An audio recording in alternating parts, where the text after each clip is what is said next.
ኤፋ ማለት ነው ብዙ ጊዜ ወንድምህ ወደ ሩታ እንዲመለስ ትፈልጋለህ። እሱ ደግሞ የማይሆን ነገር ነው። ምክንያቱም ዳግም ቢመለስ ሩታን ይጎዳታል። የሩታ አድናቂዎች፣ የሩታ ደጋፊዎች የሆናችሁ ይሄንን ቪዲዮ ላይክ፣ ሼር በማድረግ ተባበሩኝ ማለት ነው። ሰላም እንዴት ናችሁ? ደህና ናችሁ ወይ? ከኔ ጋር ሁሉ ሰላም፣ ሁሉ መልካም ነው።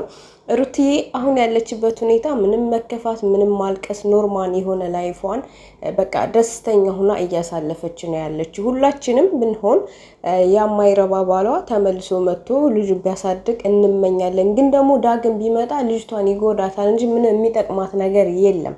ምክንያቱም እዛ ጋር ሄድኩልሽ ሞኩልሽ ኢቨን ሽማግሌ ላክ እስከ ማለት እየደረሰች ነው፣ ውሽማው ማለት ነው። ስለዚህ ዳግም ቢመጣ ሩታን ላለመጉዳት ምን ዋስትና አላችሁ? አውቃለሁ አብረው ቢሆኑ ለልጃቸው የተሻለ መልካም ነገር ነው። ልጅ በእናትና በአባት እጅ ቢያደርግ ይሄ በጣም ሁላችንም የምናውቀው እውነታ ነው ማለት ነው። ግን እዚህ ጋር አንድ ነገር ማሰብ ያለባችሁ ይሄ ልጅ ተመልሶ የመጣ ሩታ ጋር ከዛ ደግሞ ሄርሜላ ጋር ሩታ ጋር የሆነ የተመላለስ አይነት ነገር አቋም የሌለው ወንድ ነው እንደምታዩት ማለት ነው። የሆነ ሴታ ሴት ቆፍጠን ያለ ወንድ አይደለም በነገራችን ላይ ማለት ነው።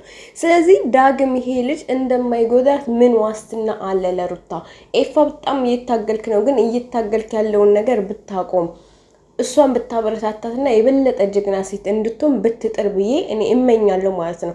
ውድ ቤተሰቦች እስኪ ሀሳብ አስተያየታችሁን ደግሞ እናንተ አስቀምጡበት።